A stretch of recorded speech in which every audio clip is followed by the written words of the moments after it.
Assalamualaikum warahmatullahi wabarakatuh. My name is Faradila Salsala Agnia, and today I'm going to explain about Eunsaw. Unit 4 until Unit 7. Literary study, a field of study that aimed to rectify the impracticality of philology, was developed by late 19th century figures like James Russell Lowell, Thomas H. Hunt, and Calvin Thomas.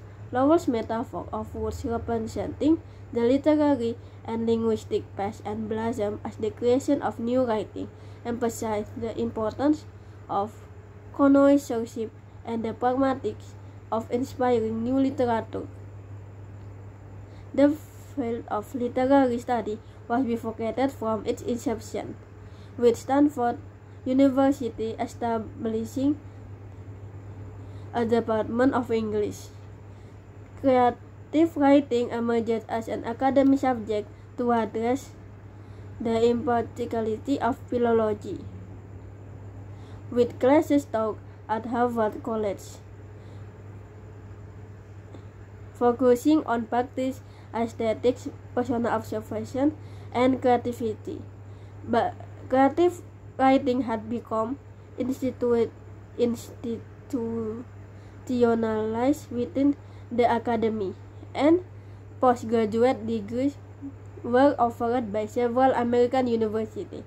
Recent study over varying perspectives on whether the field was intended as a personal corrective to the rigid linguistic and historical orientation of philology, or a means of giving play to culture by developing professional writers.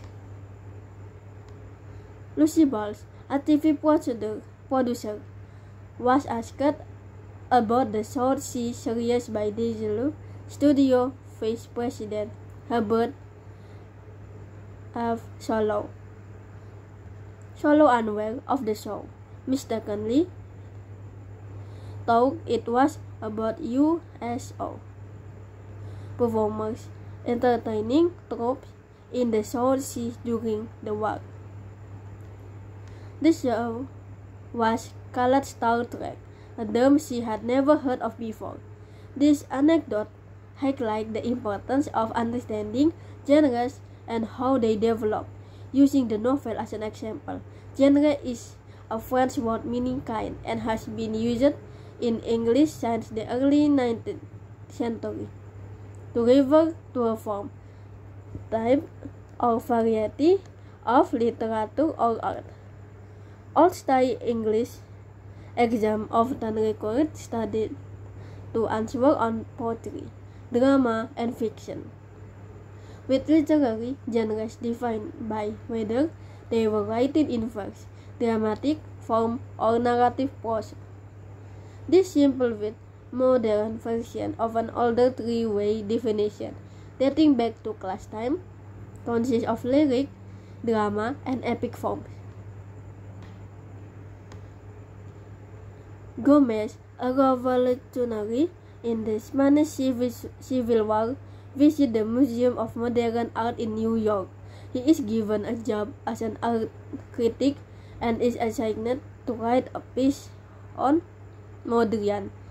Gomez sees no point in abstract expressionism, which does not ask awkward questions like those of Rouault, Picasso, and Klee. Ritchie, an American grad at MoMA, counters this, arguing that art is a chance to rise above these horrors. The motivation for making art are influenced by Don Quixote, with Sugar's fame and fortune, and Sartre's iron in the soul, which promote political seriousness over mere entertainment. Art exists within culture at the most profound levels, and artists often struggle to make a living out of their art. The author questions whether artists should view themselves as a worker, a vocation, or simply another member of the audience. The notion of artist has been narrowed to the field of fine arts, leaving writers to assign the moniker of poet, novelist, or screenwriter. Creative writing, originating in American universities in the early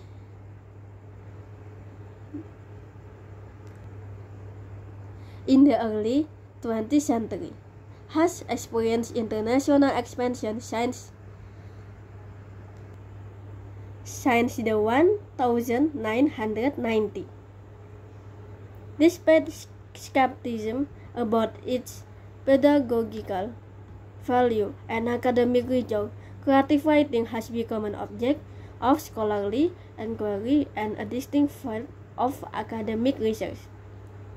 Writing programs now exist in an intellectual environment of interdisciplinarity, critical self-reflection, and oppositional politics, while also focusing on learning outcomes, transferable skills, and competitive research funding. This academic environment has a significant impact on teaching and creative work. Historically, formal reflection on creative writing has been limited to writing handbooks, but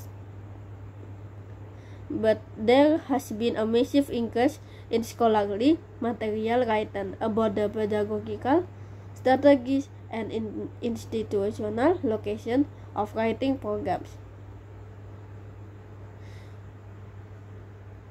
The discipline has become a broad area of academic research in America, Australia, and the UK, where writing programs proliferated in the last decade of the 20th century.